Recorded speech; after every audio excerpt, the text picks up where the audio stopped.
Very good evening. I welcome all of you once again on behalf of Karol Bagh Study Circle. Today on webinar on myths and confusions and other things on real estate transaction under GST.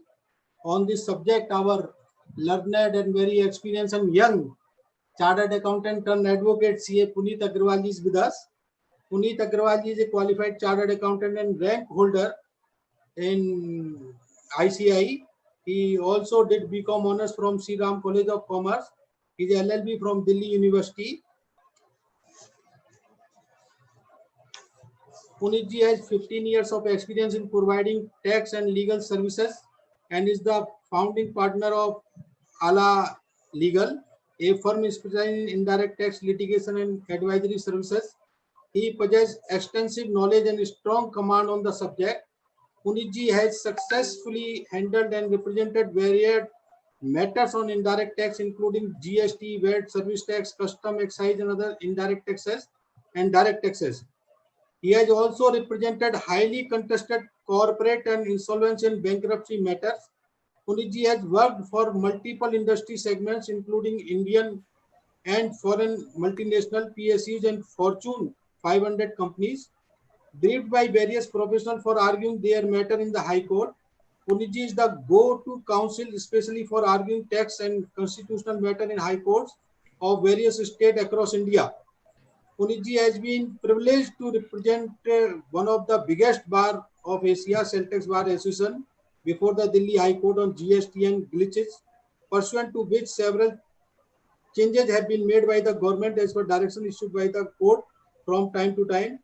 He has also represented Bharatiya Vitt Salahkar Samiti, a highly acclaimed think tank of finance and accounting professionals, before the Delhi High Court, and has strived to contribute towards development of a more robust GST tribunal system in India. He delivered more than 500 lectures, talks on various subjects, inter alia, including GST, service tax, VAT, central excise, custom, Benami law, IBC, in various chamber of commerce and industry, various fortune of the Institute of Chartered Accountants of India, various bar association, etc. Faculty in the Institute of Chartered Accountants of India, guest faculty in trainings organized by PSUs and corporate. He also authored 3 books. One of these is a complete law on GST reference in 2 volumes that is recently launched in the presence of GST Commissioner in Celtex office, and other one is GST Easy Reach, complete guide to goods and service tax. The third one is illustrated guide to Sabka Vishwas Leakage Dispute Resolution Scheme 2019, and there are lot of cases, landmark cases in High Court and Tribunal argued by Puneet ji. List are very long, so with due respect, sir, I am escaping all the list, and I welcome all of you once again, and Puneet ji especially, and all the attendees. And over to Puneet ji, sir. Thank you, Rajesh ji. First of all, for giving me this opportunity to interact with senior members of the profession and the younger colleagues in the profession. And Rajesh ji, Sunil ji, Rajiv ji, and all the senior members of the profession. Namaskar to all of you. This is the new, this is the new normal now, and we have also learned newer ways of interacting with each other. So the purpose was to interact, and we are continuing to interact. I think so. We are meeting the bottom line, and look how the human mind is. You just change the circumstances, and completely the reaction gets changed.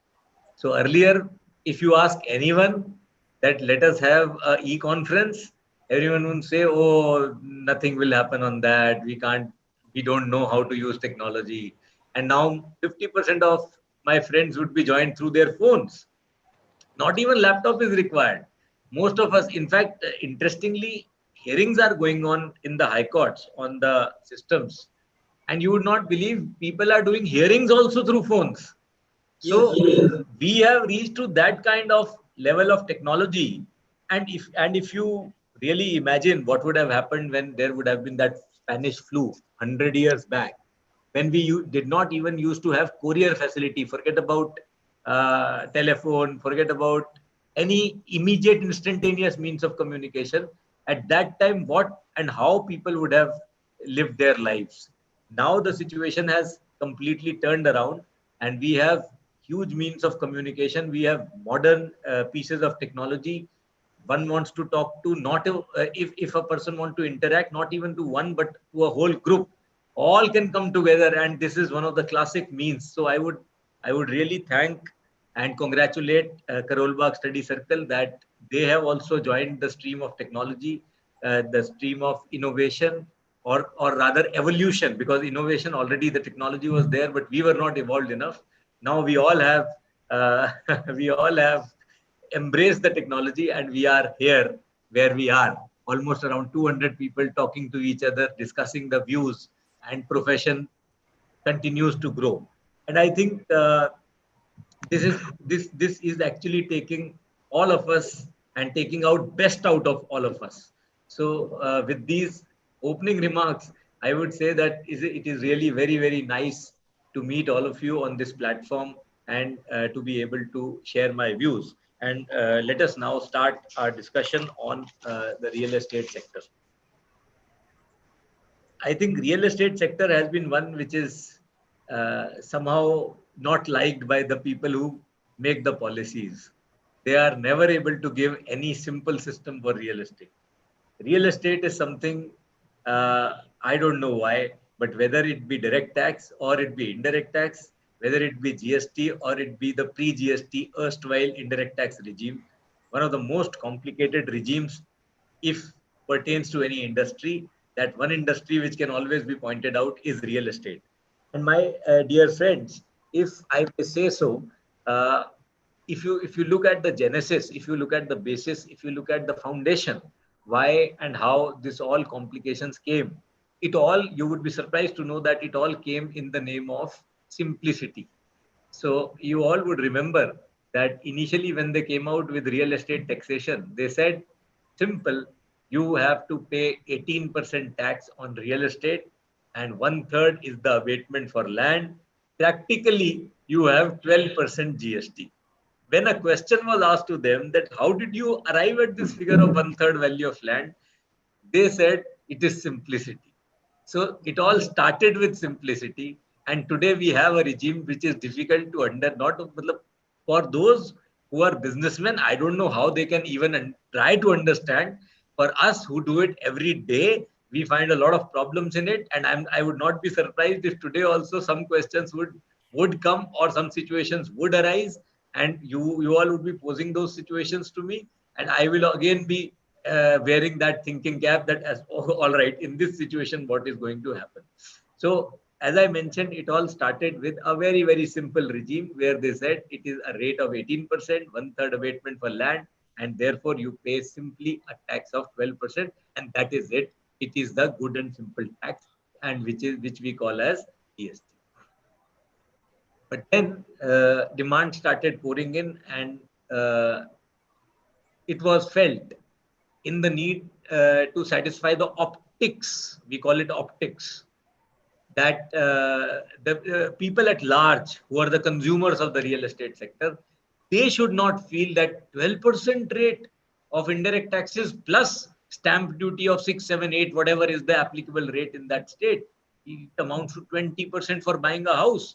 To improve the optics, nothing else, they came out with a new scheme, again in the name of, so it's something which started with simplicity and which culminated into a notification which we call as notification number 1/2019 CT rate. So it is a rate notification which brings about sea change in the taxation system for this. So it's a very interesting journey which we shall be discussing today. But more than that, I shall be discussing what are the possible avenues of tax saving, what are the possible avenues of finding out what are the shortcomings in law, where the law is found to be wanting, and where are those areas where builders can create value out of their businesses from GST.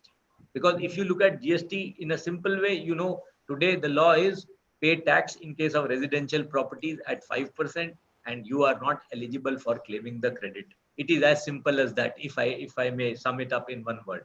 But we would like to find out as to what is the real opportunities that are available, or how to meet the challenges which are there under the GST sector.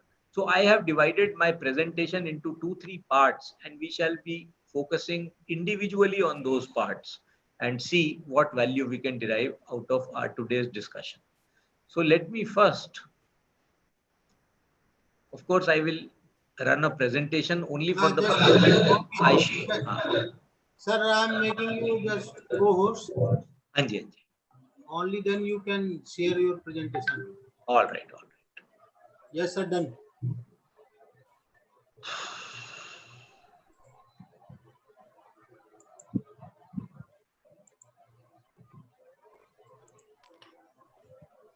So first of all, let us discuss some of the key issues which are there in real estate and where we can derive value, or where there are challenges which we are required to meet. And the genesis of this particular discussion of 8-10 points, these are specific, you can say these are specific case studies on certain aspects.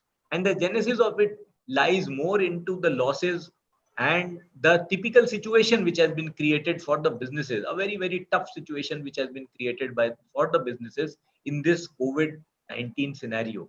And you all would agree, and we are all professionals. We ourselves are also facing a lot of heat on this aspect. The fees is becoming difficult to recover. Businesses are dwindling. The turnovers have reduced to 50, 60, 70%. In some cases, even 35, 40% are the turnovers. Many of us who used to practice more on the court side, courts not functioning, it became a big difficulty even for the professionals. And likewise, the same is the scenario with those businesses who are actually doing, especially the real estate sector. So when we say that there is a difficulty, there is a need for having creative ideas, there is a need for out of box thinking, there is a need for a lot of communication, cooperation, coordination. And the process that we are following right now in all these discussions is basically to evolve ideas from where we can generate values. So I would be discussing in this presentation these 7 issues. First of all, ITC is becoming a cost, input tax credit. We all know that input tax credit is the genesis of GST. It's the basis of GST. The whole purpose of GST was to provide a common market to the length and breadth of the country by allowing ITC across the value chain. But GST is not meeting that purpose insofar as the builders are concerned. What can be done in that? Is there any opportunity? Is there any possibility that is available? Second is GST in development agreements. This again is becoming a huge cost into the system. So on the one hand, you have to pay stamp duties when you transact on land. But when you are entering into development agreements, which ultimately culminate into development and sale of properties on which you are paying tax, another line, another link in between comes the development right, which the department is seeking to charge tax on. And it's, according to me, a very regressive taxation, but nonetheless it is there. So what can be the opportunities for finding out value in this aspect of the real estate transaction, namely the development rights or the development agreements?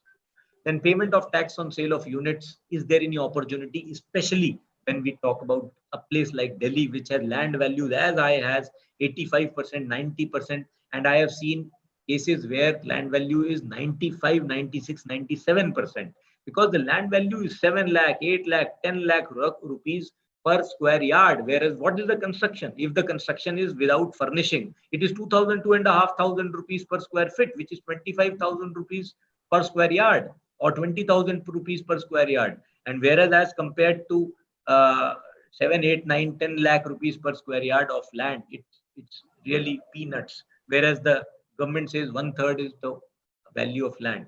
So is there any avenue possibility there? Refund in case of cancellation of units. Huge number of units are getting cancelled because of COVID-19. huge number of units are getting cancelled because of even otherwise lot of delay on part of builders in developing the units. They are unable to get the buyers. So even if they have got some buyers, they are delaying the projects. Fund is a problem. Fund flow is a problem. So fund is also a problem and its flow is also a problem for builders. So therefore, and RERA has become very active. Many cases they are ordering that you refund the money. And in those cases, tax also becomes a cost. Can anything be done in this case? Sale of plots, another very, very mischievous issue. A very tough interpretation being placed by the taxman in respect of sale of plots. Can we have any thought over it? Can we have some opportunity over it?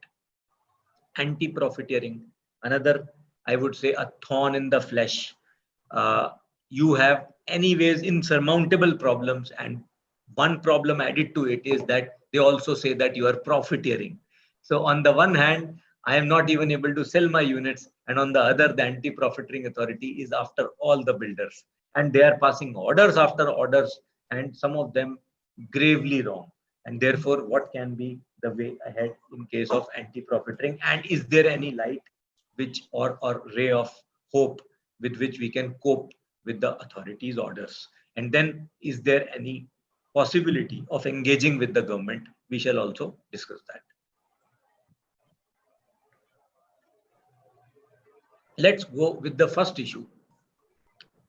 And let me set the context of it. आप सबको मालूम है कि जब हम builder जब मकान बेचते हैं तो उनको क्रेडिट नहीं मिलता. कमर्शियल की बात मैं नहीं कर रहा, कमर्शियल में मिलता है.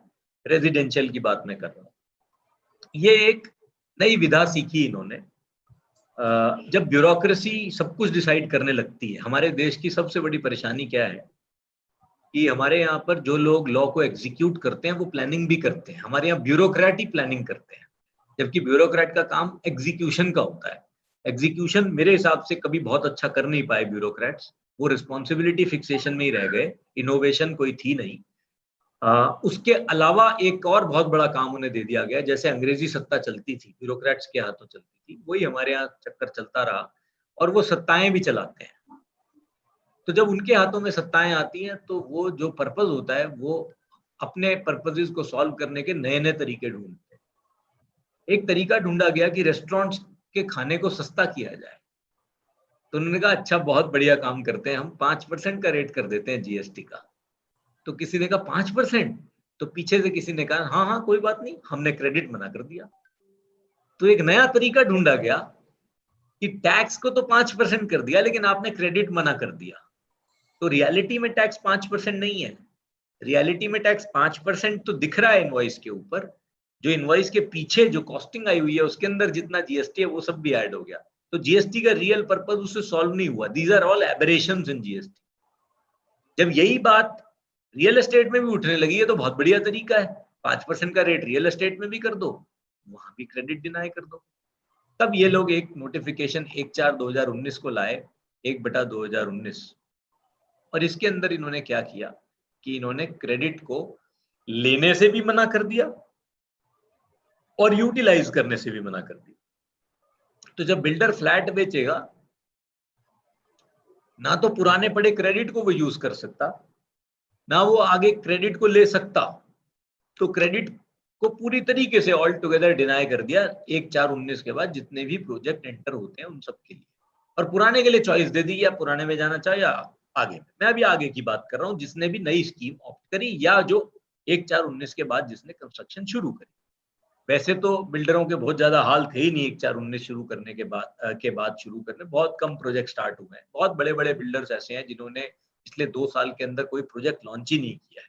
इतनी इन्वेंट्री पड़ी हुई है and they have not launched any new project. Many of them, I personally know many of them who are not launching any project. अब क्वेश्चन ये उठता है कि क्या ये ठीक है कि आपने क्रेडिट को ऑल टुगेदर डिनाई कर दिया? क्या आप ऐसा कर सकते थे? This is the question which I am asking and which I am trying to answer also. अगर आप जीएसटी का एक्ट देखेंगे तो आप ये पाएंगे कि सेक्शन 16 के अंदर ये लिखा हुआ है कि every registered person shall subject to such conditions and restrictions as may be prescribed. तो अगर आप वर्ड देखेंगे इसके अंदर तो वर्ड है कंडीशंस एंड रेस्ट्रिक्शंस, ये वर्ड है इसके अंदर। As may be prescribe, prescribe defined है सेक्शन 2 सबसेक्शन 87 में कि जो रूल्स में लिखा जाएगा। And in the manner specified in 49 be entitled to take credit. तो यानी उन्होंने ये बात बड़ी क्लियर कह दी कि अगर आप बिजनेस से रिलेटेड कोई भी अमाउंट इनकर करते हो तो उसका क्रेडिट आपको मिल जाएगा। बात सिर्फ इतनी है कि कुछ कंडीशन, कुछ रेस्ट्रिक्शन हो सकती है, क्रेडिट तो मिलेगा। Shall be, the word is every registered person shall be entitled to take credit. Of course, there may be certain conditions, there may be certain restriction. जैसे फॉर एग्जाम्पल आपने बोला कि अगर आप एग्जेम्प्टेड गुड्स बनाते हो तो आपको उतना रेस्ट्रिक्ट कर दिया जाएगा क्रेडिट, क्योंकि एग्जेम्प्टेड तो टैक्सेबल के लिए है ही नहीं। तो इस तरीके से, और वो स्कीम भी ब्रॉडली लेआउट करी गई स्टैट्यूट के अंदर। अब मैं आगे चलता हूं, मैं आपको दिखाता हूं कि सेक्शन 17 जो हमारा जीएसटी का प्रोविजन है, वो एक लिस्ट देता है कि कौन कौन सी चीजों का क्रेडिट मिलेगा ही नहीं। उसके अंदर वर्क्स कॉन्ट्रैक्ट का क्रेडिट भी मना किया हुआ है और कंस्ट्रक्शन का क्रेडिट भी मना किया हुआ है।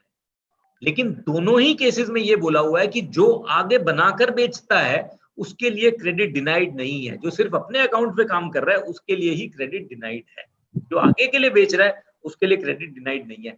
यानी सेक्शन 17 जो स्टैट्यूट का पार्ट है वो ये बात बड़ा क्लियरली अंडरस्टैंड करता है कि ordinarily it is not allowed, neither works contract का credit is allowed nor anything which is used, any service or goods used in construction, उसका credit भी allowed नहीं है।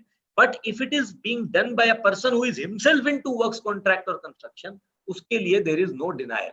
This is the scheme of the act. अब आप ये देखिए, interestingly आप ये चीज नोटिस करिए कि वो एक्ट के अंदर लिखा है credit shall be allowed. Act के अंदर लिखा है कि कौन से केसेस में वर्क्स कॉन्ट्रैक्ट का क्रेडिट नहीं मिलेगा, और वर्क्स कॉन्ट्रैक्टर को वो क्रेडिट फिर भी मिलेगा मना करने के बाद भी, क्योंकि उन्होंने लिख दिया कि वो एक्सक्लूजन में से भी एक्सक्लूडेड है। ऐसे में सरकार एक नोटिफिकेशन इशू करती है 11/2017, और उस नोटिफिकेशन के अंदर एक कंडीशन डाल देती है कि आप क्रेडिट नहीं ले सकते, आप क्रेडिट यूटिलाइज नहीं कर सकते। तो ये मेरे हिसाब से डायरेक्टली सेक्शंस के कॉन्ट्ररी है, डायरेक्टली एक्ट के कॉन्ट्ररी है। ऐसी कोई पावर सेंट्रल गवर्नमेंट के पास नहीं थी या स्टेट गवर्नमेंट्स के पास नहीं थी that they could have gone beyond the act which says the credit shall be allowed and which says that works contractors, even though this activity is within the blocked credit list, would not be a blocked credit for builders. How can the center by way of a rate notification say that no, we shall not be allowing this ITC? ये मेरे हिसाब से subordinate legislation के जो permissible limits हैं, permissible boundaries हैं, उसके काफी ज्यादा आगे चले गए। Executive has far exceeded their jurisdiction and authority. और मैं आपको ये बता दूं कि इस तरीके के केसेस में ऐसा हुआ है, जो मैं आपको भी थोड़ी देर पहले एग्जांपल दे रहा था, ये सारी कहानी रेस्टोरेंट से शुरू हुई थी। तो अगर आप देखेंगे तो ये रेस्टोरेंट की भी यही कहानी थी और आउटडोर केटरर्स की भी यही कहानी है। तो जो रेलवे के ऊपर, जो रेलवे के कॉन्ट्रैक्टर्स हैं, जो फूड सप्लाई करते हैं ट्रेन, चलती ट्रेन में, उन सब के ऊपर भी एक नोटिफिकेशन ये लोग इसी 11/2017 में इन्होंने रेट 5% कर दिया और उसमें लिख दिया they shall not be eligible for utilising और availing the ITC. Same condition जो यहाँ पे लगाई उसमें पहले लगा दी थी। We went to the High Court and we explained to the High Court that this is directly contrary to the statute. And उस केस में होता क्या था, आप सबको मालूम है, जब IRCTC लाइसेंस देता है या रेलवे लाइसेंस देती है तो एक बहुत बड़ी, मतलब आपके सेल रेवेन्यू की 20-25% की वो फीस लेती है, लाइसेंस फी जिसको वो बोलते हैं। और लाइसेंस फीस के ऊपर जो अगर रेलवे लाइसेंस फीस लेती है तो टैक्स जो है वो रिवर्स चार्ज में लगता है। तो एक तो ये जो कॉन्ट्रैक्ट थे ये पुराने कॉन्ट्रैक्ट थे, तब उस पर कोई टैक्स ही नहीं था लाइसेंस फी के ऊपर। और उसके बाद इन्होंने जीएसटी जब लाए तो ठीक है, टैक्स भी ले लिया आपने तो मेरे को क्रेडिट मिलने लगा, लेकिन थोड़े दिन बाद वो 5% वाली एंट्री ले आए जिसमें लिख दिया कि जी हम तो इसके अंदर आपको क्रेडिट ही नहीं देंगे। So we went to the court and we explained to them that look, this cannot be the way, you cannot deny the credit. And ultimately High Court passed interim orders that we are only required to pay 50% of tax on the license fee, because this notification seems to be quite contrary to the provision. Provision allows the credit, notification doesn't allow. तो ऐसे में हम करें क्या? मेरे हिसाब से builders के लिए आज की डेट में completely ITC, input tax credit, पूरा कॉस्ट बन रहा है। वो उसको सबको कॉस्ट में डाल रहे हैं, और हम सब जब उनकी कंप्लायंस करते हैं तो हम क्रेडिट लेते ही नहीं है, बिकॉज वी नो बिल्डर को मिलना ही नहीं क्रेडिट। बट अगर हम उस क्रेडिट को लेकर के, जो अभी, क्योंकि अब जब एनुअल रिटर्न तक तो हम क्रेडिट ले ही सकते हैं, 1/4/19 की एनुअल रिटर्न तो अभी ड्यू नहीं हुई है, तो 19-20 की जो है, तो अभी हम क्रेडिट ले सकते हैं। अगर हम उस क्रेडिट को ले लें और फिर कोर्ट जाकर के इसी नोटिफिकेशन को चैलेंज करें, आज भी मैं उसको कॉस्ट ही मान रहा हूं, अगर कल को कोर्ट ने ये मेरे फेवर में कर दिया, जिसके बहुत अच्छे खासे चांसेस हैं, तो उस केस में ये सारा का सारा क्रेडिट मेरी अर्निंग हो जाएगा। और आप ये देखिए कि अगर कोई बिल्डर 100 करोड़ की भी टर्नओवर साल में करता है और उसका जो क्रेडिट है वो 5-6 करोड़ रुपए का भी है, तो दैट बिकम्स प्योर, आपका प्योर प्रॉफिट है। वो आपकी डाउनलाइन उतनी बढ़ जाएगी, जो आपका प्रॉफिट है, डायरेक्टली प्रॉफिट बढ़ जाएगा। तो this can be one opportunity which can be explored. मेरे हिसाब से the condition of the notification is absolutely wrong when it says कि जी आप क्रेडिट नहीं ले सकते। तो I have given you a complete reasoning and I have given you what can be the course of action. अब आ जाते हैं जी second number पे, वो है डेवलपमेंट एग्रीमेंट्स। सबसे पहले हमें ये समझना है, मैं आपको सबसे पहले इस डेवलपमेंट एग्रीमेंट्स के रिलेशन में एक अच्छी सी चीज दिखाता हूँ, जिसके ऊपर झगड़ा बहुत किया जाता है। मैं आपके साथ एक लॉ शेयर कर रहा हूँ, जो हमारा लॉ है जीएसटी का, वो मैं आपके साथ शेयर करता हूँ। पहले हम देखते हैं कि ये डेवलपमेंट एग्रीमेंट्स पे इतना झगड़ा है क्यों। अगर आप बड़े ध्यान से देखें तो शेड्यूल 3 जो जीएसटी लॉ का है, वो ये कहता है कि कौन सी ऐसी एक्टिविटीज हैं जिनको न सप्लाई ऑफ गुड्स माना जाएगा, न सप्लाई ऑफ सर्विसेज माना जाएगा, यानी उसके ऊपर जीएसटी लॉ में कोई टैक्स नहीं लगेगा। ये आपको वो कहता है। ये आपकी ये जो चीज है, ये बोलता है जीएसटी लॉ के लिए, ये जीएसटी लॉ से आइटम्स एक्सक्लूडेड है। आपकी स्क्रीन पे इस समय आपको एक शेड्यूल 3 दिख रहा होगा। ये शेड्यूल 3, एक्टिविटीज और transactions which shall be treated neither as a supply of goods nor a supply of services. अब अगर आप इसको देखें तो इसके आइटम नंबर 5 में देखिए, आइटम नंबर 5 बोलता है sale of land and comma. आपको याद होगा जब भी हम कोई लिस्ट बनाते हैं तो ऐसा लिस्ट बना देते हैं, we say following shall be covered within the benefit, A land, comma B building, comma C mines, comma D फलाना, कॉमा एंड लास्ट में let us say desert area. So what I am trying to say is, ये उसी तरीके से उन्होंने list बनाई और उन्होंने कहा sale of land will not be treated as supply and subject to clause B of paragraph 5 of schedule 2, sale of building will also not be covered within the meaning of supply। एक minute को अगर मैं इस subject to वाले part को exclude कर दूं तो न सेल ऑफ लैंड सप्लाई माना जाता है, न सेल ऑफ बिल्डिंग सप्लाई माना जाता है। तो क्वेश्चन ये राइज होता है कि जब कोई लैंड ओनर एक बिल्डर के साथ डेवलपमेंट एग्रीमेंट करता है तो क्या हम उसको सेल ऑफ लैंड मान सकते हैं? अब आपको मैं एक टिपिकल दिल्ली के एग्रीमेंट की बात बताता हूं, दिल्ली में कैसे होता है। दिल्ली में बहुत से फ्लोर्स बनते हैं, ज्यादातर यहाँ पर जो फ्लैटेड डेवलपमेंट तो कमी है, यहाँ फ्लोर डेवलपमेंट ज्यादा है। तो अगर आप फ्लैटेड डेवलपमेंट के अंदर बड़े ध्यान से देखेंगे तो what you will find is कि जो लैंड ओनर है वो कहता है कि भाई मेरा मकान पुराना हो गया और मेरा मकान के ऊपर मेरा पूरा राइट है, मैं इसको नया बनवाना चाहता हूँ, मेरे बच्चे भी हैं, सब कुछ है और मेरे साथ मैं लेकिन इसके ऊपर पैसे नहीं लगाना चाहता, मेरे पास है नहीं या मैं लगाना नहीं चाहता। तो वो डेवलपर के साथ एक अग्रीमेंट करता है और यहाँ पे कुछ डेवलपर्स एरिया स्पेसिफिक इतने स्पेशलाइज हो गए हैं जो उस एरिया की लीगैलिटी को, उस एरिया की अथॉरिटीज को, उस एरिया के अंदर जो सैंक्शनिंग अथॉरिटीज है उनकी फंक्शनिंग को लेके और उस एरिया के अंदर जिस तरीके से टाइमली कंस्ट्रक्शन करने का सिस्टम है, they have created a complete infrastructural system where वो 12-13 महीने में 15 महीने के अंदर 5 माले की बिल्डिंग खड़ी कर देते हैं। प्रैक्टिकली 6 छतें डल जाती हैं, उसमें बेसमेंट डल जाती है, उसमें आपका स्टिल्ट हो जाता है और ऊपर 4 फ्लोर खड़े हो जाते हैं। This is a typical system, जहां पर लैंड की वैल्यू के अनुसार और कंस्ट्रक्शन की कॉस्ट के अनुसार एक अग्रीमेंट तय हो जाता है। मोटा मोटी अगर मैं लेके चलूं तो वो ये कहता है कि जी ये मेरा 200 गज का फ्लैट है, उसके अंदर आप मेरे को 3 फ्लोर बना के दे दो, एक बिल्डर आप रख लेना, हर एक फ्लोर 3 करोड़ रुपए के करीब में बिकना है, 12 करोड़ रुपए का करीब बिकना है आपकी, तो आपको अल्टीमेटली 3 करोड़ आने हैं। कंस्ट्रक्शन पे आपके 2-2.25 करोड़ रुपए लगने हैं, 50 लाख आपका प्रॉफिट है, 50 लाख आप मेरे को कैश दे दो।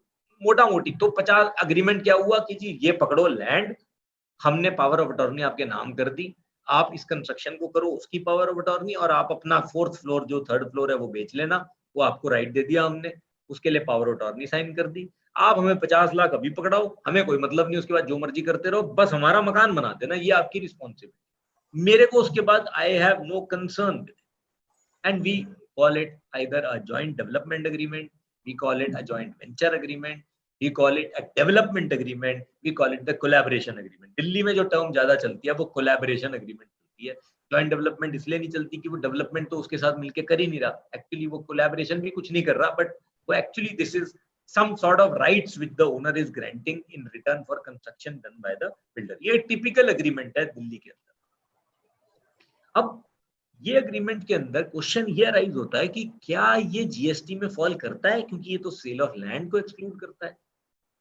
तो मैं आपको जो मेरा अपना अंडरस्टैंडिंग इसके ऊपर है वो ये है कि sale of land is an expression which is a legal expression, और आप सबको मालूम है कि सेल ऑफ लैंड जो है वो सिर्फ सेल डीड के थ्रू ही करी जा सकती है, क्योंकि section 54 of transfer of property act ये बोलता है कि इमूवेबल प्रॉपर्टी का जो ट्रांसफर है वो आप बिना सेल डीड या डॉक्यूमेंट एग्जीक्यूट करके रजिस्टर कराए बिना, तो आपको transfer of property act section 54 read with section 108 of the registration act जब आप साथ पढ़ेंगे, तो जब तक आप डॉक्यूमेंट को एग्जीक्यूट नहीं कर देते और एग्जीक्यूट करके रजिस्टर नहीं करा देते तब तक sale of immovable property complete नहीं होती।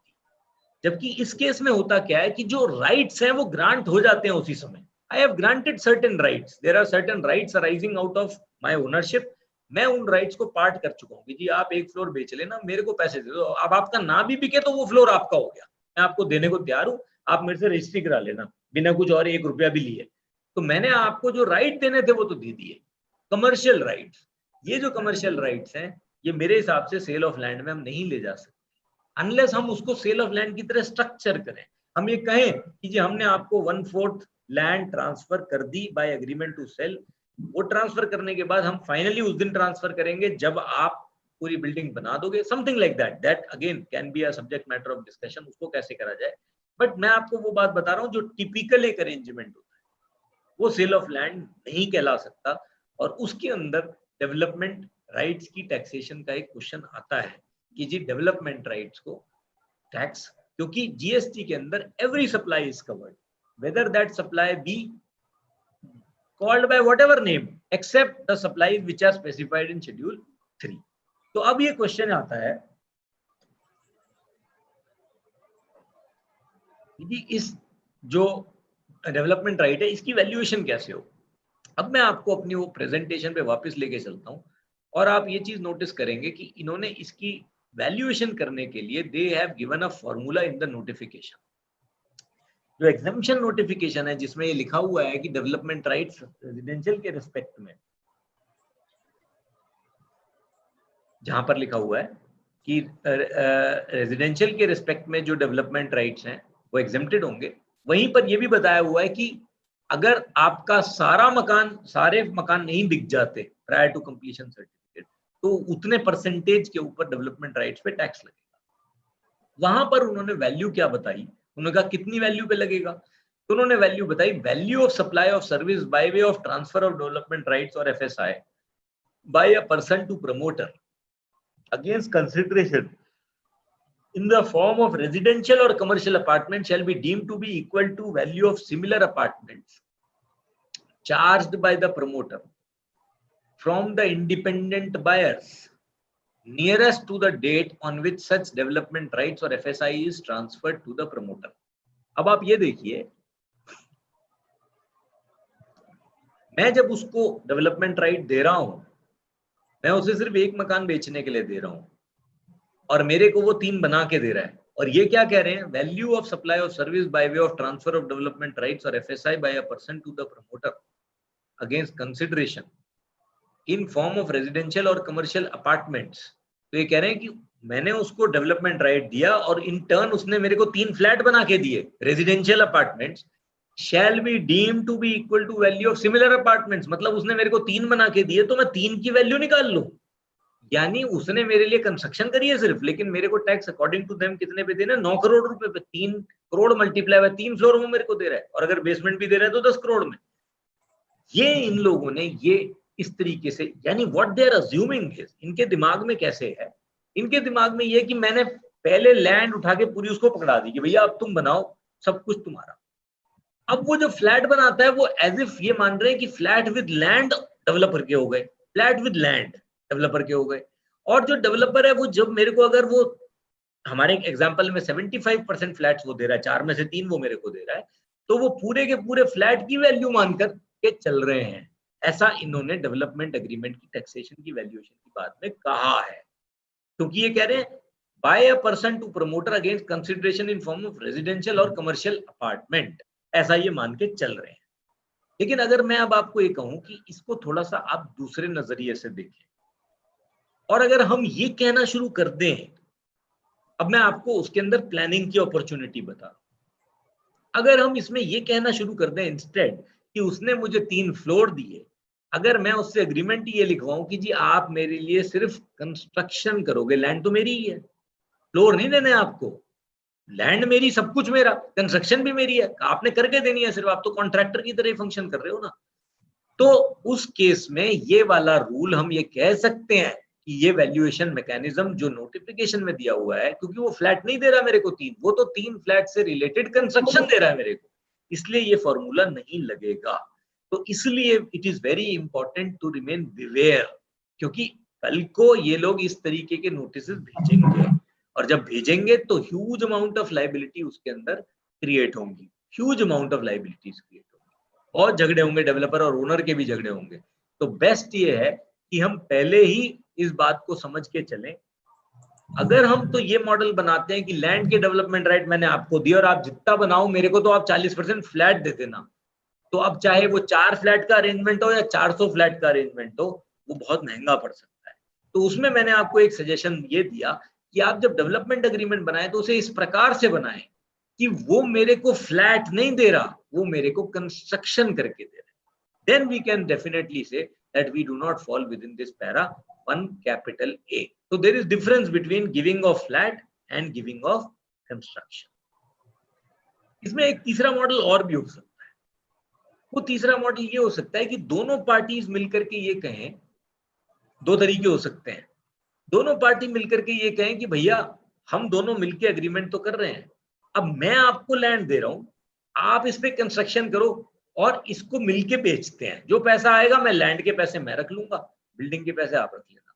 तो कोई किसी को सर्विस दे ही नहीं रहा। ये जो मैंने आपको एग्जांपल अभी दिया था दिल्ली वाला, ये उस पर नहीं फिट होगा। ये उनके लिए फिट होगा जहां पर आप सारे फ्लैट्स बेचना चाहते हो, जहां पर your intent is to supply all the flats further to third party.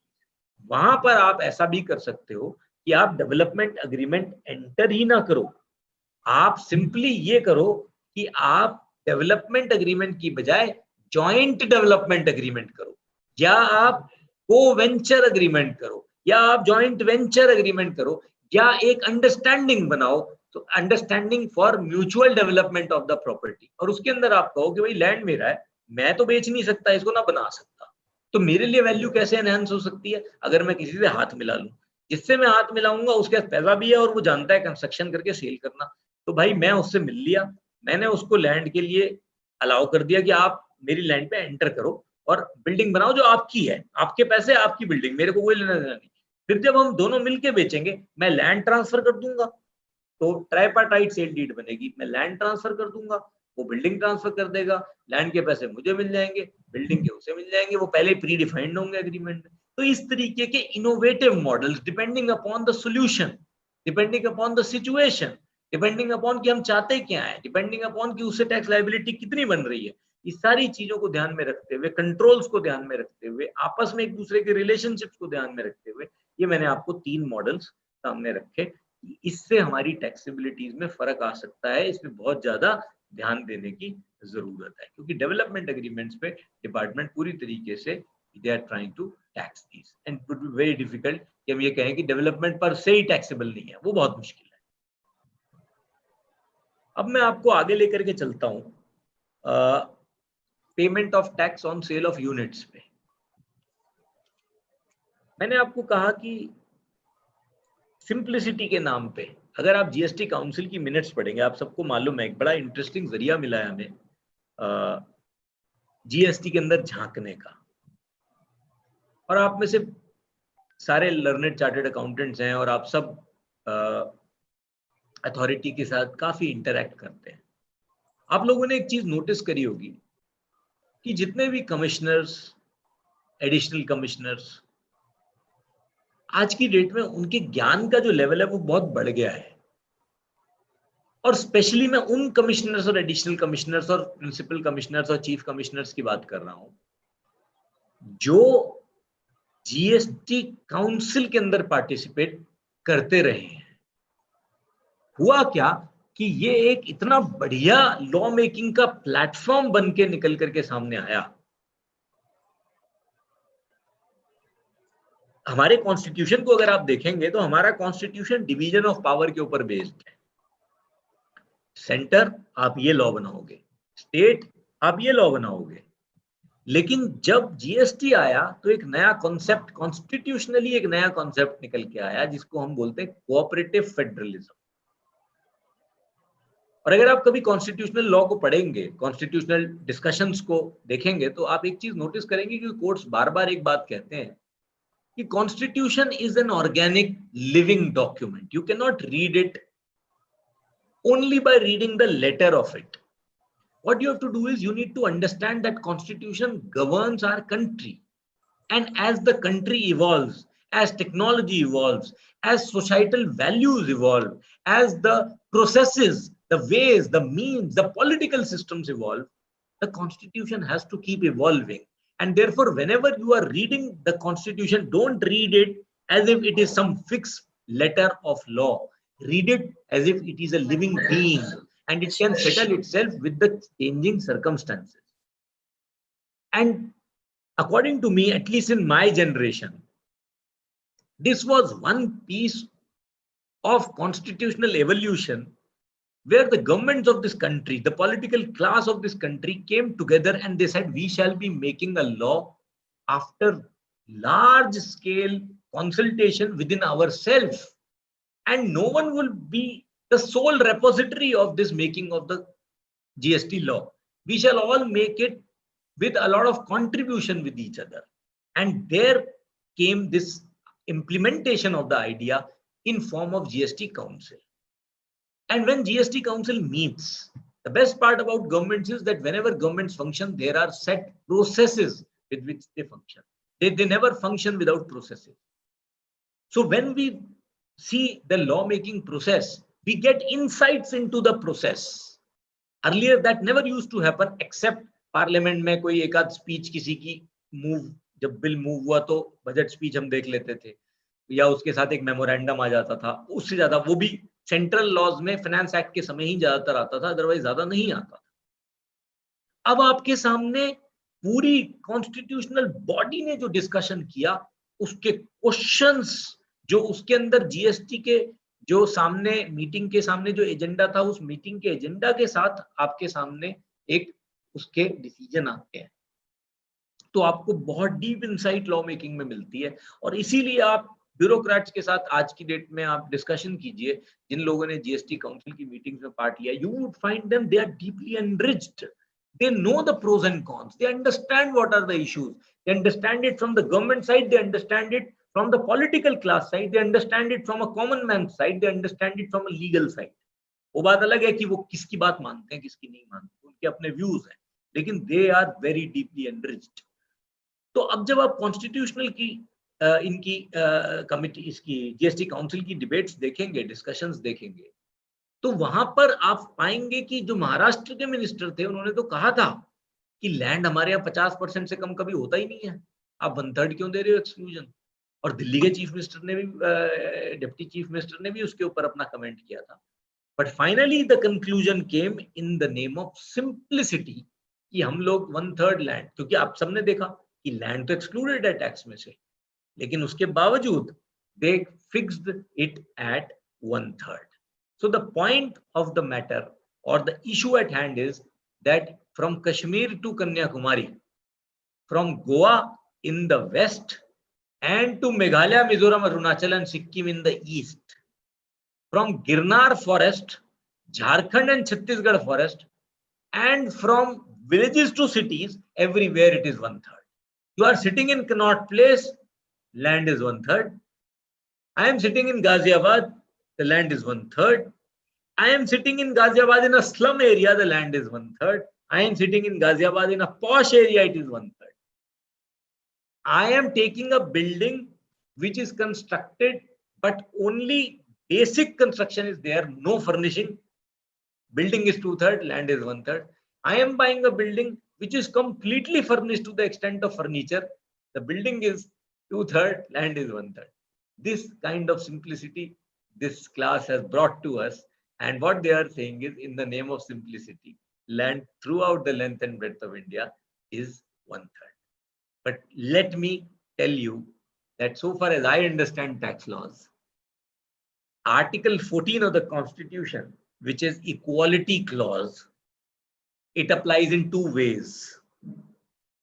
Equality has to be among equals, and unequals are to be treated unequally. If you don't treat unequals as unequal, that is also a violation of inequality. So they say that even lack of classification leads to inequality. So in this case, the lack of classification is creating a clear-cut abuse of Article 14. And what is the impact of it? Please see the impact. Why I am discussing all this? Once you see the impact, you will know. Let's say in Delhi, 5 crore floor is very normal. On 5 crore floor, 5% tax, because 7.5% is the tax, 1/3 is the exclusion for land. It becomes 25 lakh rupees, and tax credit is not available. So to a buyer and to a builder, this 5% becomes a cost. Now please see, in this 5 crore flat, 75 lakh rupees is the construction value. On 75 lakh rupees, 18% is the tax rate for construction, which is 13.5 lakh. But he has already got ITC, and ITC is almost equal to the construction cost. So therefore, 13.5 lakh rupees, only the value addition of 10, 15, 20% for a builder, that 2.5 lakh rupees should have been the cost of GST, which is coming out to 25 lakh rupees. And why this is happening? This is happening because of two things. Number one, you are not considering the fact that most of this 5 crore belongs to land. At least 4 to 4.25 crores rupees belong in this case to land. And even when they are valuing it for circle rate purposes, they are valuing this for land. Everyone knows it is the value of land. And you are taxing land, and on the top of it, you are not allowing ITC. Therefore, this huge difference, 2 lakh versus 25 lakh rupees of tax, 10 times. So we need to think very, very carefully. And again, the solution lies in challenging this law. The solution lies in creating a document which clearly says that the value of land is this much, the value of construction is this much, and then taking the authorities head on. Because 25, 30, 35 lakh rupees tax on a single flat plus input tax credit cost makes it 45, 50 lakh rupees. If GST itself has to be 8, 9, 10% of the value of flat, then who will earn out of selling, and what type of prices the buyers are going to bear? So again, this is an important issue which needs to be addressed head on, and petitions have to be filed in the High Court challenging it, and some petitions are already pending in the High Court on these issues. The next is refund on cancellation. If service is not rendered, if there is no taxable event, then the tax, if it is collected in advance, has to be refunded. We all know that if the government is empowered to charge tax, it is empowered to collect it also. And once it is empowered to charge, collection can be done in advance also. So let's say the government can say, all right, the supply is to be made after 2 months, but since there is an agreement for supply, you pay in advance. Whenever you enter into an agreement, you pay. Or whenever you get an advance, you pay. Or whenever the amount becomes due under the agreement, you pay. There can be different ways that the government can decide. So what, because we all know that the Supreme Court has said in Bombay Tire International case that once the levy is there, then government has wide discretion to determine the manner of collection, the manner of computation. In this case, GST law, what they say is that they have determined some artificial manner by defining time of supply. And time of supply में क्या होता है कि जी आपने अगर bill बना दिया तो टाइम ऑफ सप्लाई हो गया, अगर आपको कुछ पेमेंट मिल गई तो टाइम ऑफ सप्लाई हो गया. So even though supply is not yet done, they are still charging tax on advances. They are still charging tax on amount that is not recovered and the supply which is yet to occur. Goods के case में etc. Services के case में, and then there are certain exemption for goods, but still there are cases. और हम अभी services की बात कर रहे हैं. तो अब इसमें जब कैंसिलेशन 3 साल बाद हुई और एक प्रोविजन कानून में 34 में दे रखा है कि जी अगर आपने अगले साल की सितंबर तक या एनुअल रिटर्न जो पहले हो जाए उस तक अगर आपने क्रेडिट नोट इशू कर दिया तो ठीक है, अदरवाइज आप नहीं कर सकते. तो मैं अपने आप से सवाल पूछता हूं कि क्या ये क्रेडिट नोट की सिचुएशन है? अगर आप बड़े ध्यान से देखें तो यू विल फाइंड दैट, अगर आप यहां पे देखें, tax charge in that invoice is found to exceed the taxable value or tax payable in respect of such supply. मतलब कोई सप्लाई है लेकिन आपने जितना टैक्स चार्ज किया वो उस सप्लाई के ऊपर जो टैक्स बनता है उससे ज्यादा है. लेकिन रियलिटी क्या है, जब कैंसिलेशन हो गया तो कोई टैक्स बनता ही नहीं है, कोई सप्लाई हुई ही नहीं है, कोई सप्लाई के ऊपर टैक्स बनता ही नहीं है. I have initially contemplated that we will enter into a transaction and in the agreement we wrote that we have to construct this flat within 3 years. When I was unable to construct the flat, therefore I was unable to supply the flat. The other party rescinded the contract because he had the legal right to resign. So there was an agreement for supply, but the supply never took place. And therefore, the tax which was collected in advance, it was not because supply had happened. It was because the tax was collected in advance. And that advance tax is required to be refunded even though there is no specific provision in law. तो ऐसे में अगर builder को 100% amount refund करना पड़ रहा है अपने अग्रीमेंट के कारण या फिर किसी कोर्ट के ऑर्डर के कारण, तो उस केस में उन्हें ये करना चाहिए कि वो रिफंड फाइल करें और वो इस बात को क्लेम करें कि इसके अंदर सेक्शन 54 की जो टाइम लिमिटेशन है ना वो लगेगी और इसके अंदर ना वो लिमिटेशन लगेगी जो सेक्शन 34 की है.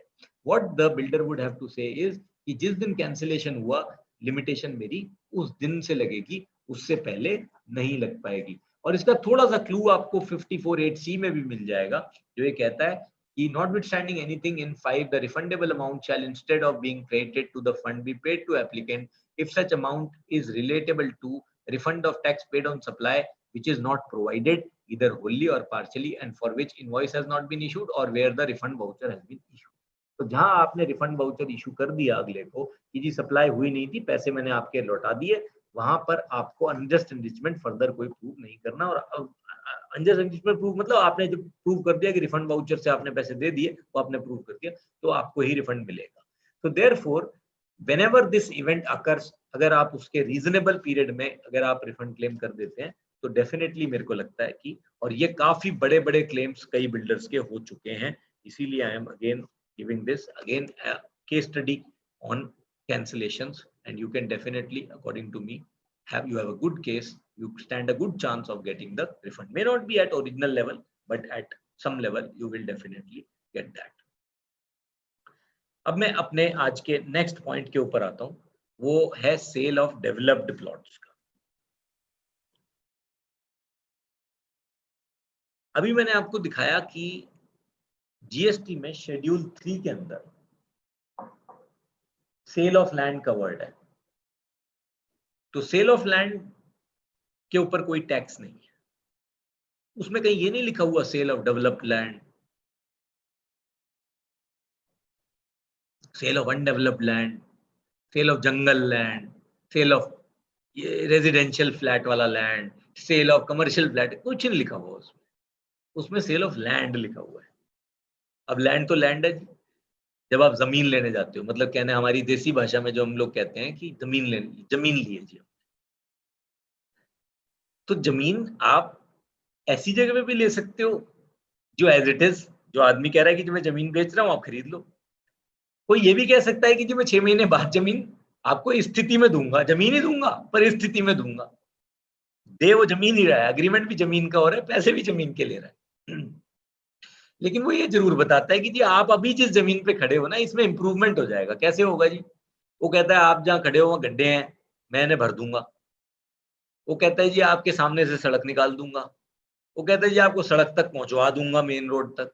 कह रहे जी आपके यहाँ पे खंबे लगा दूंगा बिजली के। तो यानी आपको एक बेटर लैंड, एक ऐसी जगह पे प्लॉट दूंगा, एक ऐसा लैंड दूंगा जिसको आप बेटर यूटिलाइज कर पाओ। बट बेचूंगा तो लैंड ही, दे तो लैंड ही रहा हूं। लेकिन इसके ऊपर डिपार्टमेंट ने बड़ी नई कहानियां बना ली। और लुकिंग एट द हिस्ट्री, कुछ कह नहीं सकते कि कोर्ट्स किस तरफ जाएंगे, क्योंकि समहाउ कोर्ट्स के दिमाग में ही मैंने देखा कि एक फैक्टर रहता है कि अगर एग्रीमेंट के अंदर कोई कुछ काम लिखे हुए हैं जो करने हैं, तो वो उसको एज अ सर्विस देखने लगते हैं। और सब्सटेंस ऑफ कॉन्ट्रैक्ट वाला जो प्रिंसिपल है, उसमें कहीं ना कहीं थोड़ा सा एक टू व्यूज बने रहते हैं। आपको याद होगा जब के रहेजा कॉर्पोरेशन का डिसीजन आया 2005 में, तो जस्टिस कादरी ने यही बोला कि भाई ये तो वर्क्स कॉन्ट्रैक्ट है, बिल्डर अगर फ्लैट बना के भी दे रहे हैं तो ये वर्क्स कॉन्ट्रैक्ट है, क्योंकि वर्क्स कॉन्ट्रैक्ट की डेफिनेशन बहुत वाइड है। तो अब क्या पता कल को कोई इसके लिए भी कुछ कह दे। तो ऐसे में वैसे अगर आप मेरे से पूछें तो मेरा व्यू बड़ा क्लियर है। कोई वर्क्स कॉन्ट्रैक्ट में जैसे डीमिंग फिक्शन जैसे था, इसके अंदर कोई डीमिंग फिक्शन तो है नहीं। इसमें तो सीधा सीधा लिखा हुआ है कि सेल ऑफ लैंड जो है उसके ऊपर टैक्स नहीं है। तो अगर सेल ऑफ लैंड के ऊपर टैक्स नहीं लगना तो इस पे नहीं लगना चाहिए, कायदे से इसके ऊपर नहीं लगना चाहिए। लेकिन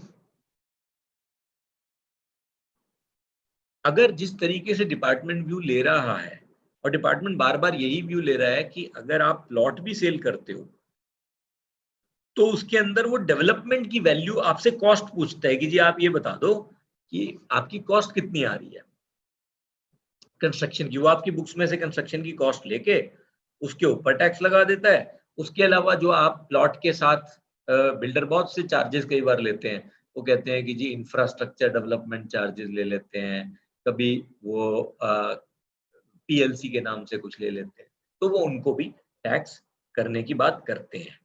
तो ऐसे में मेरा कहना ये है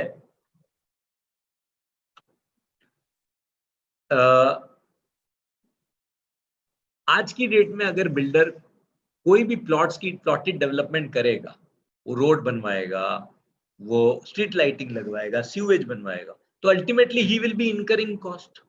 तो एक एग्जांपल के लिए समझते हैं कि वो एक प्लॉट 1 करोड़ रुपए में he is selling that, and in that he is expanding 15 lakh rupees for development of infrastructure. 15 lakh रुपए पर फ्लैट पर प्लॉट कॉस्ट आती है उसकी। तो अगर 15 लाख रुपए की कॉस्ट आ रही है तो वो उसके ऊपर मोटा मोटा 3 लाख रुपए, 2.5 से 3 लाख रुपए उसकी जीएसटी कॉस्ट भी आ रही है, क्योंकि रोड भी वो कंस्ट्रक्ट करवा रहा है, उसके लिए माल खरीद रहा है, पोल्स खरीद रहा है, सीवेज के पाइप्स खरीद रहा है, तो 2-2.5 लाख 3 लाख रुपए की उसकी जीएसटी कॉस्ट आ रही है।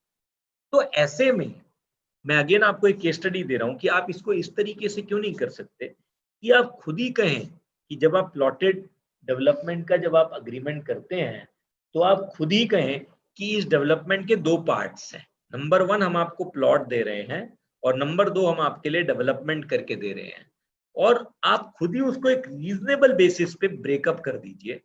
और उसके अगेंस्ट आपको फायदे देखिए 2 हैं।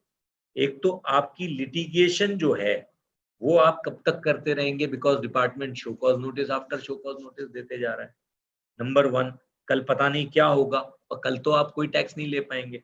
नंबर 2, आप आज की डेट में आईटीसी लेके उसे यूटिलाइज कर लेंगे तो आपकी कॉस्ट तो कुछ आनी ही नहीं है। अगर आपके ऊपर आगे टैक्स 15 लाख रुपए के ऊपर 3 लाख लगना है, 2.5 लाख लगना है, पीछे आपको 2.5 लाख रुपए का क्रेडिट आ गया, 25-50 हजार रुपए का फर्क आपको पड़ा। तीसरा, हो सकता है आप ये टैक्स अपने बायर से रिकवर कर पाएं, या हो सकता है आप उसके अंदर कुछ पोर्शन उससे रिकवर कर पाएं, या हो सकता है आप एक बेटर नेगोशिएशन कर पाएं, आप उसको कह पाएं कि जी ठीक है मैं इसका डिस्काउंट दे रहा हूं। तो आपने टैक्स लगा के डिस्काउंट दिया, बायर भी खुश, आपकी मार्केटिंग टीम के पास भी एक प्ले हो गई एक्स्ट्रा। तो ये एक आप फर्दर एक सिनर्जी बना सकते हैं अपने बिजनेस में, एक वैल्यू ऐड कर सकते हैं by having such innovative ideas. और एक बात मैं आपको बता दूं कि अगर कॉन्ट्रैक्ट्स का जो एनालिसिस होता है वो कैसे होता है, भाई कल को कोई ये कह सकता है कि जी आपने तो बेनिफिट लेने के लिए करा है, ये तो बेनिफिट लेने के लिए करा है, लेकिन मैंने उसका कोई अनड्यू बेनिफिट नहीं लिया है। मैं कोई ऐसी चीज नहीं कर रहा हूं जो मैं कर नहीं रहा हूं, मैं एक्चुअली में कर रहा हूं और डिपार्टमेंट ये व्यू ले रहा है, पिछले 4 साल से ले रहा है कि डेवलपमेंट मैं कर रहा हूं एज अ सप्लाई। तो जब वही कह रहा है तो हम क्यों ना इसी चीज को मान लें और मेरे को फायदा हो रहा है उससे। तो और इसके ऊपर जजमेंट आफ्टर जजमेंट है कि ये असेसी के ऊपर है कि वो अपने सामान को एक ही कॉन्ट्रैक्ट में बेचता है या 2 कॉन्ट्रैक्ट सेपरेट करके बेचता है। तो अगर वो 2 एक्टिविटी स्पेसिफाई करके बेच रहा है तो डिपार्टमेंट आपके पास ये आके तो नहीं कह सकता ना कि जी ये जो आप तो कह रहे थे कि आपने अलग अलग किया है पर ये अलग नहीं है। तो भाई आप सब पूरी दुनिया को कह रहे हो कि अलग है, और अगर अलग नहीं है तो टैक्स नहीं बनता। तो जो मैंने दिया है वो ज्यादा ही दिया, तो ज्यादा दिया तो आप लौटा दो मेरे को, और अगर मैंने ज्यादा नहीं दिया कस्टमर को दिया तो आप उसे लौटा दो, मेरे को मत दो, मेरे को चाहिए ही नहीं। उसने मेरे को उसने दिया है, आप उससे ले लो, तो आप उसको लौटा दो tax. So there is nothing to lose. तो this way again you can create some value out of the business by having this innovative solution. अब आगे चलते हैं जी। अब ये एक, जैसे मैंने कहा था कि this is a thorn in the flash, anti profiteering. ये बड़ा ही एक इंटरेस्टिंग फिनोमिना है, और एक कहावत मैंने सुनी थी बचपन में, और बचपन से ही सुनता आ रहा हूं, power corrupts and absolute power corrupts absolutely. अगर आप कानून में देखेंगे तो एंटी प्रॉफिट रिंग के लिए सिर्फ एक सेक्शन है, सेक्शन 171। उसमें कुछ भी नहीं लिखा हुआ एक्सेप्ट ये कि जी एंटी प्रॉफिट रिंग का ये प्रोविजन है। अगर मैं आपको 1 मिनट दिखा पाऊं उसको, मैं कोशिश करता हूं आपको दिखाने की।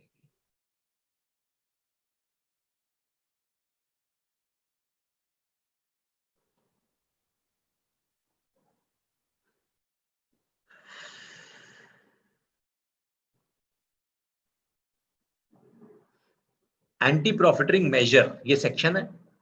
Any reduction in rate of tax on any supply of goods or services or the benefit of input tax credit shall be passed on to the recipient by way of commensurate reduction in prices।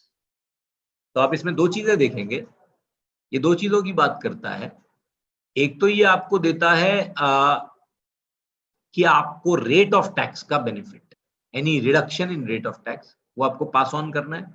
तो यानी 18% पहले था, बाद में 12 हो गया, तो आपको उसको दे देना है 12 का बेनिफिट, या आपके बेनिफिट ऑफ आईटीसी जो है उसका आपको बेनिफिट पास ऑन करना है।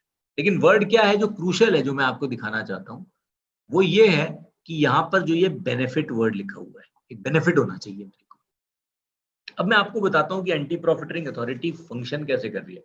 काफी लोग मैं देख रहा हूँ कि कुछ बीच बीच में आप लोग हैंड रेज कर रहे हैं। एक आध पॉइंट ही और बचा है, उसके बाद हम लोग आपके लिए ओपन कर देंगे। मेरे को राजेश जी ने भी कहा था कि let us make it interactive, and I also believe in that only. आप लोग जितने क्वेरीज पूछेंगे I will try to answer all those. आप लोग थोड़ी देर और 5-7 मिनट रुक जाइए, मैं आपको एंटी प्रॉफिटिंग के बारे में बता दूं, then we will be open for question answer. तो मैं अब आपको ये बता रहा हूँ कि एंटी प्रॉफिटिंग के केस में ये लोग कर क्या रहे हैं। बड़ा ही मतलब इन्होंने, अगर किसी चार्टेड अकाउंटेंट को बताया जाए तो वो डेफिनेटली कहेगा कि ये क्या एब्सर्डिटी है, and definitely they never took advice from a seasoned chartered accountant. इन्होंने क्या कहा कि जी आप हमें ये बताओ कि आपके पिछले 2 साल यानी जीएसटी से पहले, तो अगर मैं 1 मिनट को डेट नोट करूं तो जुलाई 2015 से एक अंदाजन बोल रहा हूं मैं, इसी तरीके से किसी के इसमें 1.5 साल, किसी में 2 साल, किसी में 1.25 जुलाई 2015 से जून 2017 तक ये कहते हैं कि जी आपकी कितनी टर्नओवर थी। आपने कहा जी मेरी इस 2 साल में 200 करोड़ की टर्नओवर थी। इन्होंने कहा जी अब बताओ आप जुलाई 17 से लेके आपकी जून 19 तक कितनी टर्नओवर थी। आपने कहा जी 300 करोड़ थी। ये कहते हैं जी आपके प्री जीएसटी में आईटीसी कितना था, इनपुट टैक्स क्रेडिट। आपने कहा जी प्री जीएसटी में मेरा जो इनपुट टैक्स क्रेडिट था वो लेट अस से 10 करोड़ रुपए था, या मैं 20 मान लूं, 10 ही मान लेते हैं, 10 करोड़ था। 10 करोड़ था तो आप वो कहते हैं जी आपका परसेंटेज 5% था, मतलब इनपुट आपका आउटपुट पे इनपुट 5%। 300, अब उसमें कितना क्रेडिट है।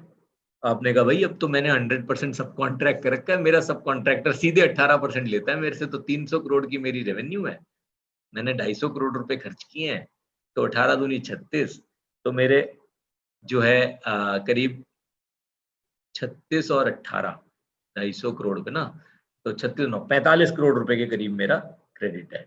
तो कहता जी ठीक है, ये आपका 15% हो गया। तो वो कहता है कि जी आपने, इसका मतलब आपको 10% का बेनिफिट हो रहा है, क्योंकि पहले आपको 5% मिलता था, अब 15 मिल रहा है, तो दो करो जी 10% पास ऑन करो आप। बिल्डर बैठा सोच रहा है यार इतना मुनाफा तो मेरी किताबों में नहीं हुआ, ये कहाँ पैसे निकाल रहे हैं, ये हुआ क्या, ये कहानी। अब देखिए आप कितना सिंपल है ये। जब आपके सर्विस टैक्स लगता था तो जब 15% का रेट भी था तो 15% के ऊपर 40% पे टैक्स लगता था। तो जो सब कॉन्ट्रैक्टर आपसे टैक्स लेता था, सर्विस टैक्स सिर्फ 6% लेता था वो आपसे, और वैट जनरली कंपोजिशन वगैरह में था, वो लेता ही नहीं था, 1-8%, 2% अलग अलग जगह इसी तरीके से कुछ होता था। अगर मैं मान लूं कि आपकी टैक्स कॉस्ट थी 6% की और ये पूरा का पूरा आपको आईटीसी मिल जाता था, तो एक्चुअली अगर वो आपको 100 रुपए का बिल रेज करता था तो आपको कॉस्ट 100 रुपए ही आती थी।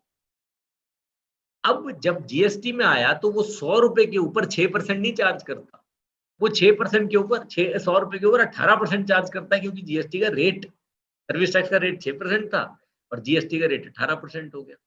तो सीधा सीधा वो मेरे को 100 + 6, 106 की बजाय 100 + 18, 118 रुपए चार्ज करने लग गया। तो 12 रुपए वो पहले मेरी जेब से लेता है और वही 12 रुपए मेरे को एज क्रेडिट एलिजिबल हो जाते हैं। ये सारी कैलकुलेशन हो रही है प्रायर टू 1419, जब क्रेडिट बना हो गया, ये उसके पहले की कैलकुलेशन हो रही है।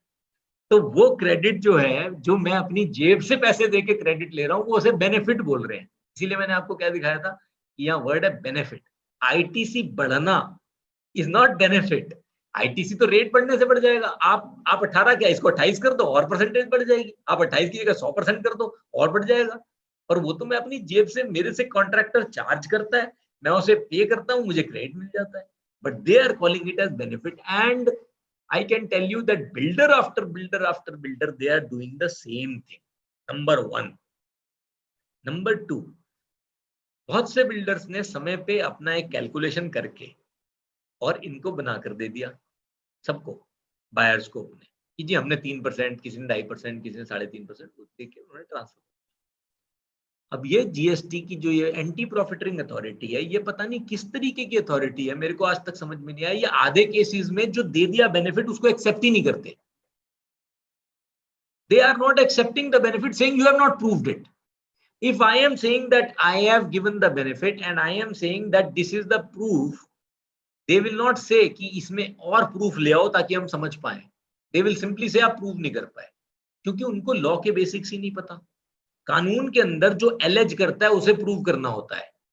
आप सबको मालूम है, अगर कोई मर्डर का चार्ज लगता है तो प्रूव किसको करना है, प्रोसिक्यूशन को करना है। मुझे थोड़ी प्रूव करना है कि मैंने मर्डर नहीं किया, मैं कह रहा हूं मैंने पास ऑन कर दिया और मैं आपको बिल दे रहा हूं।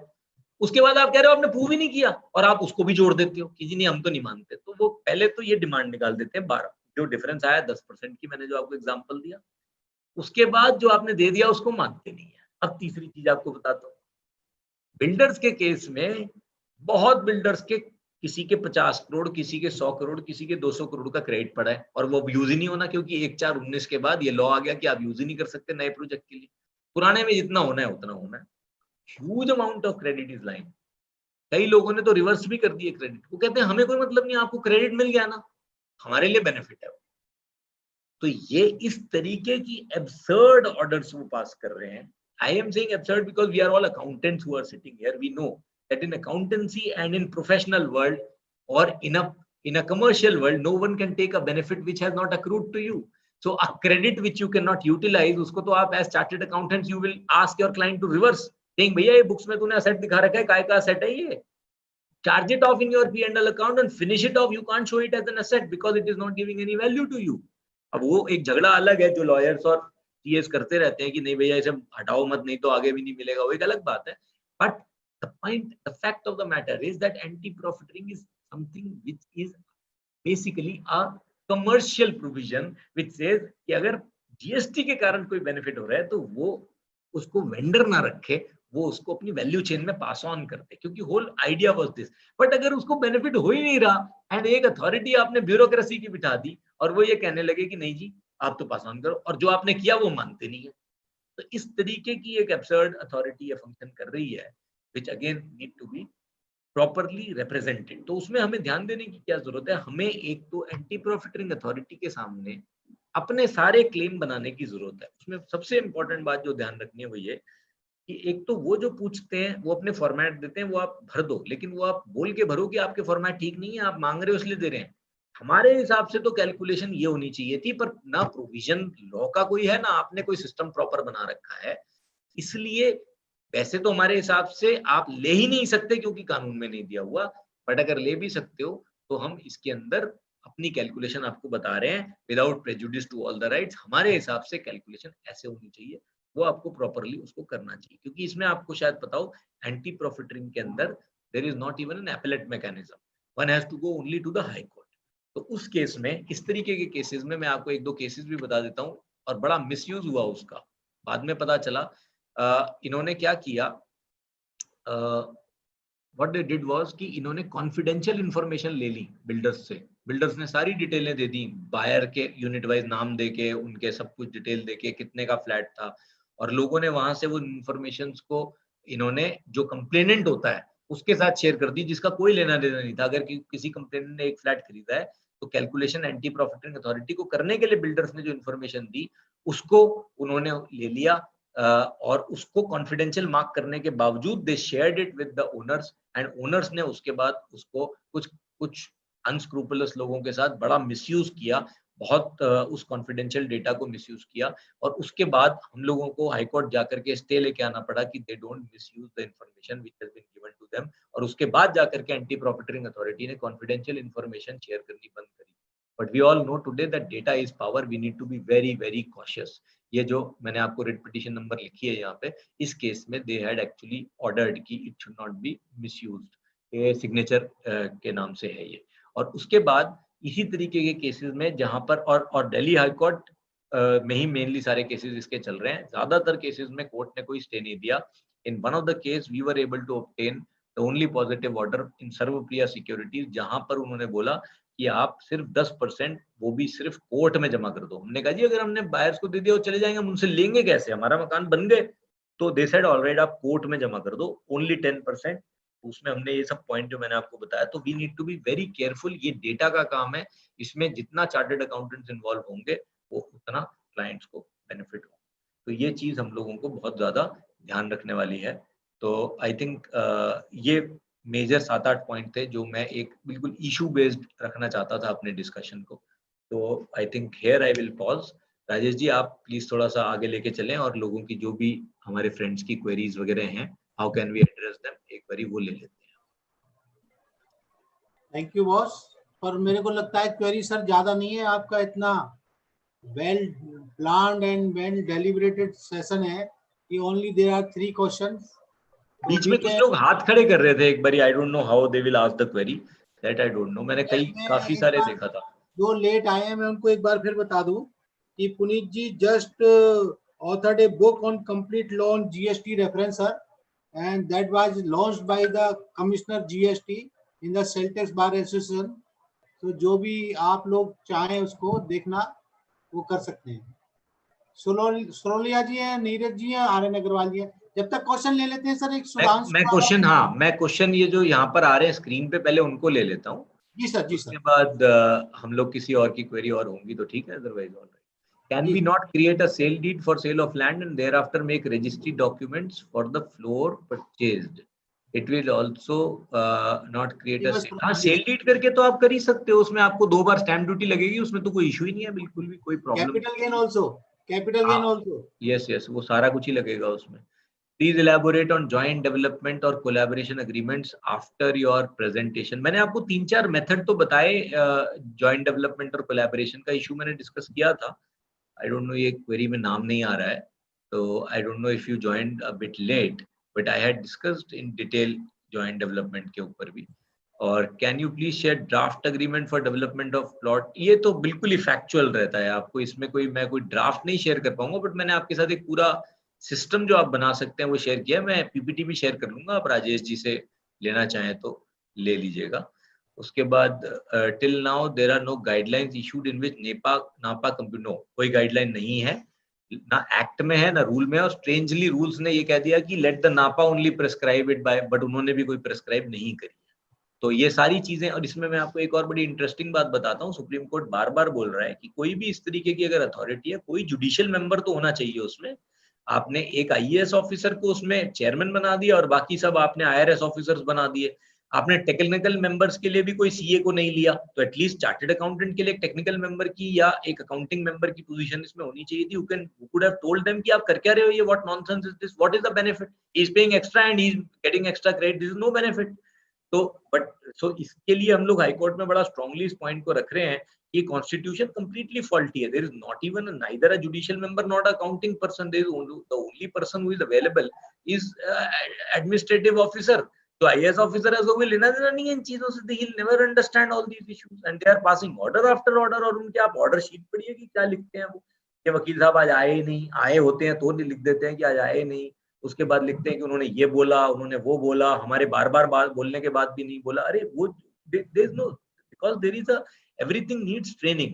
Legal training is very important for dispensing justice dispensation system. आदमी कोई कुछ भी सोचता रहे कि मैं इस चीज का एक्सपर्ट हूं, पर हर आदमी हर चीज का एक्सपर्ट नहीं होता। तो जिसका काम उसी को साझे। जब हमारे कॉन्स्टिट्यूशन ने 3 पिलर्स बनाए, जुडिशरी को अलग पिलर बनाया, एग्जीक्यूटिव और लेजिस्लेचर पार्लियामेंट्स को अलग बनाया, तो वी शुड ऑल रिस्पेक्ट कि जो काम जुडिशरी का वो जुडिशरी करे। अगर कोई डिस्प्यूट है तो it has to be resolve by judiciary, not by administration. और आज की डेट में जो सबसे ज्यादा गलत काम हो रहा है वो यही हो रहा है कि सब जगह सिर्फ एडमिनिस्ट्रेशन। आप कोई भी जुडिशियल सिस्टम में चले जाइए, वहां सब जगह एनक्रोचमेंट होती जा रही है एडमिनिस्ट्रेशन की। अभी आप देखिए कि सीस्टैट वगैरह में भी इन्होंने क्या कर दिया, टेक्निकल मेंबर्स, अभी जीएसटी की ट्राइब्यूनल को ही देख लीजिए आप, उसमें इन्होंने बोला कि 3 मेंबर होंगे हर बेंच पे, एक होगा स्टेट का, एक होगा सेंटर का ऑफिसर और एक होगा जुडिशियल मेंबर। और जुडिशियल मेंबर में लॉयर्स को भी नहीं रखा, उसके अंदर उन्होंने हाईकोर्ट जज को रखा है जो जनरली आते नहीं है उसमें मेंबर बनने के लिए, और उसके अलावा डिस्ट्रिक्ट जज को रखा है। डिस्ट्रिक्ट जज आप सबको पता है कि टैक्स से वाकिफ नहीं होते।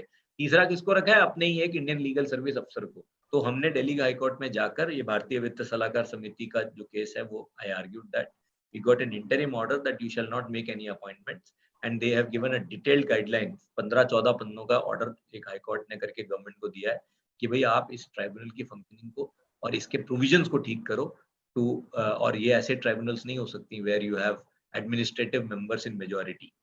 तो वो ये सबसे बड़ी प्रॉब्लम है, बिकॉज जस्टिस का system, justice should not only be done, it should look to have been done. आप नापा में जाइए, आपको ऐसा लगेगा कि the environment is not the way it should be. That is not the way one should function. It is not a judicial environment. It's a very, very hostile environment. And even the orders, they are very, very unhappily worded. That is not the way in which authorities who has to pass quasi-judicial orders function. So we all need to give our voices to all these issues. These are very, very important issues. If professionals, if experts, if specialists of that field are unable to rise to the occasion, and if administration is to do everything, then God save this country. How to depict the gross value in 3B? It should be net of 1/3. ये आप किसी return specialist से पूछिए, यहाँ बहुत सारे दोस्त हैं, बहुत सारे सीनियर्स हैं। मैं रिटर्न नहीं फाइल करता, ये आपको ही देखना पड़ेगा कि वहाँ पे क्या कॉलम्स हैं।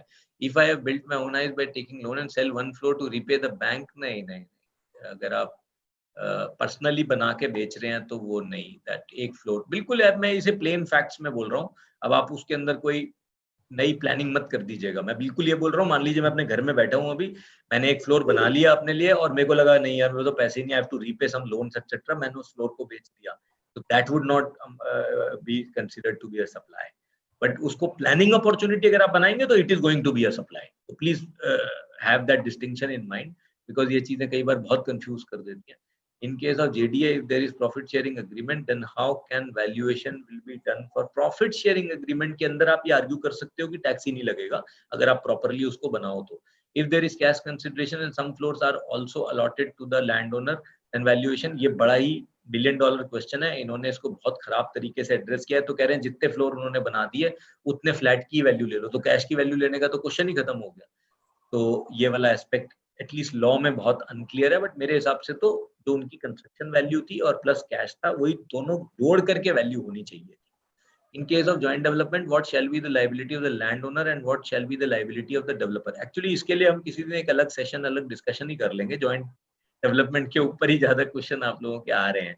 मैंने कुछ उसके ऊपर देने की कोशिश करी थी, बट आई थिंक उसके ऊपर और ज्यादा आप लोगों को क्लैरिटी की जरूरत है कि लैंड ओनर की लाइबिलिटी तो इसमें है नहीं, क्योंकि रिवर्स चार्ज लगता है तो डेवलपर को पे करना होता है। मतलब मैं इतने पे अपनी बात को इसको थोड़ा खत्म कर देता हूँ। और तो कोई क्वेश्चन नहीं है। नीरज जी पूछना चाह रहे हैं। Neeraj ji ask your question. हाँ नीरज जी पूछे। नीरज जी पहले अनम्यूट कीजिएगा अपने आप को। RN Agarwal ji also please. हाँ नीरज जी पूछिए। नीरज जी, RN अग्रवाल जी, बस दो ही हैंड रेज हैं, दोनों ही क्वेश्चन नहीं पूछ रहे सर। चलिए, I think their question is covered in your reply sir. All right. Now there is no question left, sir. Thank you very much once again, sir, for your wonderful deliberation. I request our convener CA Rajiv Kohli ji to present a vote of thanks, sir. Thank you, Puneet, for such a lucid deliberation on the such burning issues for real estate. Basically, it's a the whipping boy under the service tax regime, under the GST regime के पैसे builder से बटोर लो। Basically transaction है, barter है, मेरे पास land है, मेरे पास पैसे नहीं है भैया, एक 22.5% हमने आपको दे दिया, आपने बिल्डिंग बना के मेरे को दे दी। Beyond that is all imaginary selective perception की how to squeeze more money out of these guys. Input credit should not be paid. Then the cutoff date is there, that should not be paid. This is for religious purpose, this is for this purpose. Then this is beyond anything, because you received, you paid advances on GST or advance received, you don't get the money back. When the building is constructed, then it's sold, it ceases to be a goods. When the product ceases to be goods, it's outside the ambit of GST, still you want to tax it. So many things are happening, and you are there to protect all the builders and all the CS. So we're looking forward to that. And thanks for those clearances. There's lots of room for thought for this entire thing, because in stray incidents, in major things, but Delhi doesn't have major. You have very limited land available in Delhi, but large tracts of land, you have to need lots of taxation and planning to do the entire joint development agreement, sir. Thank you very much. Radhe Radhe. Thank you, Rajesh ji. Thank you to the Karol Bagh Study Circle for inviting me and giving me this opportunity. Thank you, sir. और सभी को मैं बता दूं कि Monday को आहूजा जी will speak on the same subject, real estate transaction under Income Tax Act. I request all of you, please join me. Thank you, sir. Thank you.